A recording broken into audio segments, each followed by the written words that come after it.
Hi hello welcome to healthy life style. ఈరోజు నేను మీకు బెండకాయ ఫ్రై చాలా సింపుల్గా ఎలా చేయాలో చూపిస్తాను.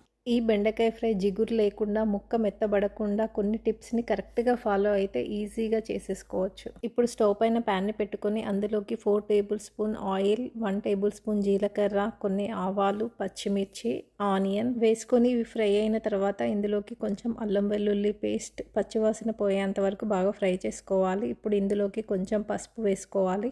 నేను బెండకాయని ముందుగానే శుభ్రంగా కడిగి డ్రై అయిన తర్వాత వాటిని చిన్న చిన్న ముక్కలుగా కట్ చేసి పెట్టుకున్నాను. ఇప్పుడు ఈ బెండకాయ ముక్కల్ని వేసుకొని బాగా కలుపుకోవాలి. ఫస్ట్ టిప్ ఏంటంటే ఈ బెండకాయ ఫ్రై మీద మూత పెట్టకూడదు. సెకండ్ టిప్ ఏంటంటే బెండకాయలోని జిగురు పోయిన తర్వాత మాత్రమే సాల్ట్ వేసుకోవాలి, ముందుగా అస్సలు వేయకూడదు. ఈ బెండకాయ ముక్కలు బాగా ఫ్రై అయిన తర్వాత ఇందులోకి రుచికి తగినంత కారం, 1 టేబుల్ స్పూన్ ధనియాల పొడి వేసుకొని బాగా కలుపుకోవాలి. అంతే, ఎంతో రుచిగా ఉండే బెండకాయ ఫ్రై రెడీ.